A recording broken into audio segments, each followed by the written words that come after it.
No combate contra o pecado, não combatestes até o sangue. Qual o limite da sua entrega? Qual o limite do seu amor e fidelidade a Deus pela graça? Até quanto você consegue suportar sem trair o Senhor, sem desanimar e sem desistir no trajeto? Essa nova série da Gerados pela Graça, Vencendo os Convites do Pecado, nos fará ampliar isto e nos entregar ao Senhor em níveis mais profundos, para que compreendamos que Deus é precioso e que ama o que dá com alegria.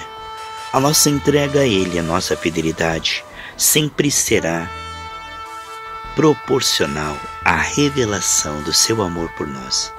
Nessa série, cresceremos na graça e no conhecimento de Deus. Aprenderemos como Deus nos ama e como Ele é muito maior do que qualquer convite do pecado, qualquer prato de lentilha. Vamos estar juntos nesta série maravilhosa, reveladora e cheia da unção de Deus, chamado Vencendo os Convites do Pecado. A paz do Senhor Jesus Cristo, queridos preciosos irmãos. Vamos à parte 2 do tema Vencendo os Convites do Pecado. Minha Bíblia está aqui aberta em Romanos 5,17. Porque se pela ofensa de um só a morte reinou, por este, muito mais, vamos lá? Muito mais os que recebem, aleluia, a abundância da graça e o dom da justiça reinarão em vida por um só, Jesus Cristo. A santificação recebida, ou a santificação tentada, a santificação que a pessoa está produzindo para Deus pelo esforço. O esforço que vem após a unção, ele é esforço ungido. Quando Sansão clamava ao Senhor, vinha a força sobre ele. Fortalecer-se no Senhor só é possível através da fé, que é a dependência da graça. A fé vem antes do esforço. O esforço ungido é aquele que o Senhor produz, o querer efetuar. Não é esforça-te que eu te ajudarei, né? Mas é fortalecer-vos na força que o Senhor te concedeu pela presença do Espírito. Isso faz toda a diferença. Amados, a diferença de quem está no comando da nossa consagração é a diferença do fracasso e do sucesso na santificação. Quando o homem está debaixo de culpa, tentando parar de pecar para ser salvo, ele está debaixo da lei. Ele está na cilada do desempenho. A intenção é boa, mas isso não funcionou no Antigo Testamento. Só é possível através da fé. Isso é humilhante, a carne chegar ao seu fim e descobrir que não tem justiça em si mesma. Como diz Filipenses 3,9. Paulo chegou num ponto em que ele guardava os 10 mandamentos, mas chegou no 10º, não cobiçarás, e lhes morrer. Ele descobriu que ele não podia produzir santidade para Deus, meditando na palavra e se esforçando. Porque o esforço na carne é o contrário da fé. Parece santo. Orar, jejuar e prometer que vai parar. O esforço na carne parece obediência, mas na verdade é desobediência. Porque o esforço na carne é a substituição do Espírito. É eu no comando, tentando fazer algo que é impossível à carne. Agora, a santificação genuína, que é produzida pelo Espírito em nós, através de nós, ela é pela dependência da graça. Isto faz toda a diferença. E isto é algo que precisa ser compreendido. Se, pois, o Filho vos libertar, verdadeiramente sereis livres. Eu sou o Senhor que te santifica. Não é? Então, quando o Senhor está no comando da santificação de uma pessoa, ela sabe, e as pessoas que olham para ela também, que ela não chegou ali pelas suas próprias pernas. Geralmente, quando a pessoa vence algum vício pelo esforço, ela se gloria. E aí ela cobra dos outros. Eu parei porque você não para. Mas aquilo que é concedido no Espírito, que é recebido através da fé, gera humildade. A pessoa sabe que só está em pé pela misericórdia e graça de Deus. A santificação conquistada, entre aspas, temporariamente, ela é para soberba. Parece avanço, mas não é. A pessoa parou, mas não foi o Senhor que a libertou. É ela que está se controlando. Agora, quando isso é recebido, a pessoa ela é humilde. Porque ela fala, eu só estou em pé porque Deus me sustenta. E eu vou ter compaixão das pessoas que estão falhando, porque eu sei como é isto. Então aquilo que é recebido gera humildade, é produzido o fruto do Espírito. Agora, quando a pessoa ela está se esforçando e conseguindo vitórias aqui exteriores em alguma área, ela é arrogante e ela se acha melhor que os outros. Isso é um falso progresso. Parece que a pessoa parou de pecar, mas ela, na verdade, ela não venceu aquilo de dentro para fora. Não foi uma obra de ouro, pedra preciosa. É algo feito com uma intenção de ser salvo, impressionar os outros ou se sentir melhor. Mas não é algo que foi gerado em comunhão com o Senhor. Ora, aquilo que não é gerado entre o esposo e a esposa é adultério. Portanto, essa santificação religiosa fanática ela é um adultério espiritual. É um falso progresso, porque você está tentando sarar a ferida você mesmo. Não é? E nessa nova aliança, nós vamos agora compreender que tudo deve ser fruto da nossa comunhão. Eu gostaria de amar mais o Senhor, mas eu estou no nível 5. Eu não devo tentar impressionar as pessoas como sendo um homem de oração. Eu não devo me enganar que já cheguei lá. Paulo escreveu metade do Novo Testamento e disse eu não cheguei lá ainda. Então, nós precisamos compreender, queridos amados irmãos, que a santificação gerada no Espírito, ela é algo que Deus nos trouxe até aqui e nós não podemos melhorá-la. Nós não podemos estar no nível 6 se o Senhor nos trouxe no nível 5. A nossa comunhão com Ele foi essa até aqui. Então, aquele que começou em nós a boa obra é fiel para completar. Existem pessoas que estão um passo adiante, outros que estão um passo atrás. Mas vamos falar da moderação, que é tão maravilhosa, né? O crente águia é moderado. 2 Timóteo 1,7 fala da moderação. A nuvem no deserto era assim, de dia 50 graus. Então tinha uma nuvem para que eles não morressem torrados, não ficassem espetinhos lá no deserto, né? E à noite uma nuvem de fogo, porque o deserto é 50 graus abaixo de zero à noite, né? Então se eles ficassem debaixo da nuvem, eles estavam protegidos de dia e de noite, no passo do Espírito, pela graça, dependendo do Senhor. Se alguém fosse criativo e dissesse, não, quer saber uma coisa, essa nuvem está parada há muitos dias, eu vou sozinho mesmo, e ele fosse para frente da nuvem, ele ia morrer torrado. Ele não pode ir à frente do Senhor. O Senhor diz que ele vai à frente de nós, né? Quebrando as portas de bronze. Nós seguimos após ele. Eu não posso ser mais espiritual do que ele já gerou em mim. Então eu não posso ir à frente. Eu não posso... A Bíblia diz porque não queira ser demasiadamente santo, porque te destruirias, né? Se eu quiser virar um anjo de uma hora para outra, eu entro num fanatismo e uma loucura. Então eu não posso ir à frente. Eu não posso ser mais sábio do que o Senhor já gerou através da minha meditação na palavra. Eu não posso ser mais ungido na liberação dos dons, senão aquilo que em comunhão com Deus e com o corpo de Cristo eu já recebi. É fake, é teatro. Se eu tentar imitar algum pregador, porque ele está vendo, né? Ele tem comunhão com Deus. Então ele está vendo Deus mais do que eu estou vendo Deus. Ele tem mais comunhão com Deus, por isso ele chegou a esse desempenho. O desempenho é sempre o fruto da comunhão, sempre, irmãos. O desempenho verdadeiro, que não é bruxaria, que não é engano, que não é fake. O verdadeiro desempenho, Jesus diz lá em João 15,2, se você permanecer em mim, você vai dar muito fruto, né? O fruto é inevitável, irmãos, mas um abacate ele amadurece depois do outro. Então, não se compare com o outro pregador ou com o desempenho do outro, entendeu? Deus dá dons para quem Ele quer e, na verdade, isso aí é a soberania de Deus. Aí você está vendo, amados? Você quer ir à frente e querer ser santo de uma hora para outra. Não. Se uma pessoa ela chegou na igreja, ela não pode no outro dia virar anjo. Essa pressa não é de Deus. A viva sobe ao longo dos anos. Ela vai ter que suportar o fato de ser falha, vai ter que confessar às vezes, se humilhar. É um processo gradativo, meus irmãos. Não é assim, perlim pim pim. Deus não faz mágica, entendeu? Deus faz milagres. Então não adianta você querer amar mais o irmão, amor fingido, porque Deus já gerou. Você está no nível. O que você pode fazer? Amar segundo o que você já chegou. A Bíblia diz lá, cada um ande conforme o que já alcançou. Filipenses 3,16, Eclesiastes 8 diz, o que vier à tua mão, faça conforme as tuas forças atuais. Então, aquilo que Deus já gerou de amor, você ama. Aquilo que Deus não gerou, Senhor, me perdoa. tô chateado com essa pessoa, cobre com o teu sangue, me ajuda a perdoar. É a realidade, irmão. Você não vai amar todo mundo o tempo todo, você não chegou ao nível 100. Você vai chegar, tá? Mas não chegou não. Então, não adianta fingir que você ama ardentemente as pessoas se Deus está gerando perdão. Não adianta forçar. E por outro lado, se a nuvem fosse, a pessoa falasse, eu não vou não. Quando a nuvem se movia, por isso que eles chamavam Abiru, né? O povo hebreu Abiru, que morava em tendas, eles não tinham morada própria, eram peregrinos e forasteiros, que é um símbolo nosso aqui neste mundo, que estamos neste mundo, mas não somos deste mundo, né?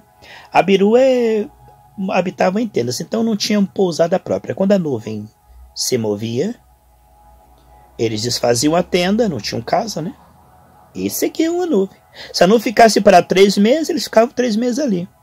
Se a nuvem subisse e começasse a ir para frente, eles também iam. Então, no passo da graça, entendeu? E isso é um símbolo da graça. Então, se a nuvem fosse e eles ficassem, não vou não. Eles morreriam torrados. Torrados. Então, se a graça já gerou em nós, através da nossa comunhão com Ele, um certo desempenho, não vá querer de novo aquilo que Deus já te libertou. O novo convertido é lícito, de repente, ele ainda não conseguiu isso, mas você já. Você não precisa voltar lá para os seus vícios que Deus já te libertou naquela área, aqueles pecados grosseiros. Sabe, com o tempo Deus vai nos libertando de pecados mais finos. Você entra na igreja, Ele te liberta do vício, da prostituição, da mentira, do roubo, da violência. Ele começa por esses pecados mais grosseiros. Mas aí você está tanto tempo na igreja e vê o novo convertido sendo grosseiro, mas você já superou isso. Você não tem que ficar, a nuvem já foi. Isso é coisa do passado, meu amigo. Velho homem já era. Quero falar uma coisa interessantíssima, que é tremendo isso. Amados, a Bíblia fala que nós somos uma nova natureza, né? Uma nova identidade, que nós nascemos de Deus, que temos a natureza de Deus. Segundo Pedro, capítulo 1, versículo 2 ao 4, nós temos a natureza de Deus. Então, temos o DNA de Deus, né? Nós tínhamos uma natureza adâmica, uma natureza pecaminosa. Mas quando nós nascemos de Deus, Deus não fez uma reforma. Deus não pegou aquela natureza velha e fez um remendo. Não. Ele não fez uma reforma, Ele fez tudo novo. Eis que tudo se fez novo no Espírito. Como isso se processa? Aquela pessoa que nasceu da tua mãe e do teu pai não existe mais. Aquele pecador morreu. Você não é um pecador lavado, você é um santo agora. É uma nova criatura. Você está entendendo? Aquela pessoa que nasceu da tua mãe e do teu pai morreu. Aquela natureza velha não existe mais. Você tem uma nova natureza, você é nascido de Deus. Você foi tirado de Adão e colocado no eterno. Você não tem passado que te condena, você só tem... É como se nunca tivesse pecado, porque em Cristo o teu passado foi apagado e você foi colocado no eterno. Então você saiu desse passado, presente e futuro. Você é como se nunca tivesse pecado. Em Cristo, entende? Romanos 8, 1 e 2. Agora veja. Quando você... É claro que quando você peca, você precisa se arrepender, né? Porque você cedeu a carne e se contaminou. Não precisava, tá? Mas enquanto estamos neste corpo, precisamos aprender o arrependimento. Mas esse é outro assunto. Vamos falar de natureza. Espírito, tá? Então, quando você nasceu de Deus, você recebeu uma nova natureza. A tua velha natureza deixou de existir. Você não é uma pessoa... Muitas pessoas assim, Jack e Hyde, né? Eu tenho duas naturezas. Uma natureza pecaminosa e a natureza santa. Pastor, é como se tivesse 2 cachorros dentro de mim. Tem um eu que quer servir a Deus e um outro que quer desobedecer. Lá em Romanos 7, Paulo fala sobre isso, sobre o homem interior e o homem exterior. O homem interior é o espírito, o teu verdadeiro eu. O teu homem exterior é a tua carne, não é você. Um dia você vai ter um corpo glorificado. E carne não é corpo, mas através do corpo a carne ela é impressionada pelos sentidos do corpo. Então, logo você vai deixar esse corpo estar lá no céu e não vai ser mais tentado. Mas veja bem, a carne não é você, é apenas algo a ser renunciado. Você é uma nova criatura, santa, igualzinha a Jesus. 1 João 4,17 diz, como Cristo é, somos nós nessa terra. Então, o teu verdadeiro eu, a tua verdadeira identidade, o homem interior, não tem nenhum conflito no homem interior. Não tem 2 cães lutando no homem interior. No homem interior, você pensa como Deus, você quer como Deus, você tem um novo coração e um novo espírito. Mas no teu homem exterior, a Bíblia fala da lei da mente e da lei dos meus membros, que luta e guerreia contra a minha mente. Então, a tua carne, o teu homem exterior, é bem inferior ao teu homem interior. O teu homem interior, de novo nascido, ele é forte em Cristo, ele é igualzinho a Cristo. 1/3 teu é igualzinho a Cristo.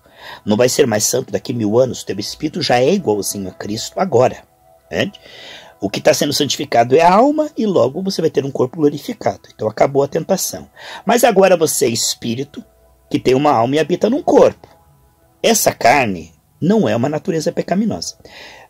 Infelizmente a NVI, Nova Versão Internacional, traduziu carne, onde a nossa Bíblia diz carne, sarx, eles traduziram como natureza pecaminosa. Isto dá uma doutrina de demônios. Isso dá uma confusão mental muito grande. É como se eu tivesse duas naturezas, sabe? A nova natureza em Cristo e uma natureza pecaminosa. 50-50, sabe Yang e Ying? Aquele 50-50 preto e branco ali? Como se a natureza pecaminosa e a minha natureza santa fosse eu. É como se eu tivesse duas naturezas, Dr. Jekyll e Hyde, né? De médico louco todo mundo tem um pouco, né? Dizem. Então é como se às vezes eu quero, às vezes eu não quero. Às vezes eu sou santo, às vezes eu amo o pecado. Às vezes eu quero servir a Deus, às vezes eu quero pecar. Não, não é você. Você quer servir a Deus, a tua carne quer pecar. Você não quer mais pecar, porque aquele que é nascido de Deus não anda mais na prática do pecado. É tentado ao pecado, mas odeia o pecado, porque pensa como Deus, sente como Deus e é como Deus. Então, na verdade, Márcio, nesse domínio que começou no Espírito, é muito importante compreender que essa tradução é espúria neste texto, aonde diz, natureza pecaminosa. Você não tem natureza pecaminosa, você tem uma carne, mas não é você e não é tua natureza. A tua natureza é nova. Ela é santa, ela é pura. Como imaginou o homem na sua alma, assim é. Provérbios 23:7. Se eu achar que eu tenho duas naturezas, a natureza pecaminosa e a natureza santa, e que as duas estão disputando e que eu estou no meio, eu não sou mais que vencedor. Eu sou uma pessoa dividida. Uma pessoa dividida no hospício, como é que chama? Quando a pessoa tem duas mentes, ela é bipolar, e quando ela é esquizofrênica, ela às vezes é uma coisa, às vezes é outra. Não, nós não somos esquizofrênicos espirituais, que temos uma natureza santa e uma natureza pecaminosa. Não. Não, você não tem uma natureza pecaminosa. Isto é uma tradução errada. Você não tem uma natureza pecaminosa, você tem uma natureza santa. Você tem uma carne pecaminosa, você tem uma carne que te tenta que não é você, teu homem exterior. Só tem que renunciar à tua carne. Só tem que renunciar, é sofrimento isso, sabe? Mas isso não é a tua natureza, isso não é você. Não atribua, você não se identifique com o pecado, se identifique com a santificação, com Cristo. Porque você e Cristo é um só, 1 Coríntios 6:17. Em Cristo não há pecado. Você mesmo agora não tem pecado no Espírito, está sentado no céu, com vestes reais, sem doenças, sem dívidas, sem pecado. Então quem tenta-nos para pecar é a carne. Mas nós podemos renunciar à carne, não podemos extingui-la ainda. Com o corpo glorificado poderemos extinguir. Então você vence muito quando você entende que não tem uma natureza pecaminosa, que o pecado não é do tamanho de você, ele é inferior, você pode dominá-lo, Gênesis 4:7, que a sua nova natureza te dá condição para renunciar ao pecado, decidir que não vai ceder, embora esse sofrimento, né? A compreensão da nova natureza e de que o pecado ele está sob seu domínio e de que você pode decidir, mesmo sendo sofrimento, né? O contrário do que a tua carne está convidando, sentimentos, pensamentos e desejos. É revolucionário. Quando você entende que a vitória sobre o pecado vem da compreensão de quem você é em Cristo e Cristo é em você. Conhecereis a verdade vos libertará. Não é tentativa de parar. O meu povo é destruído por falta de conhecimento, então não é por falta de recurso. Quando eu compreendo que a minha nova natureza já venceu o pecado, e que eu não apenas sou perdoado, mas eu tenho condição no Espírito de renunciar ao pecado, então aí começa uma compreensão de que eu em Cristo sou mais forte que o pecado. E que a graça não é desculpa para o pecado, mas a graça é o poder para renunciar ao pecado. E que essa renúncia do pecado, embora seja sofrimento, tem galardão. E que renunciar ao pecado honra a Deus. E quando eu sou provado e aprovado, eu sou promovido.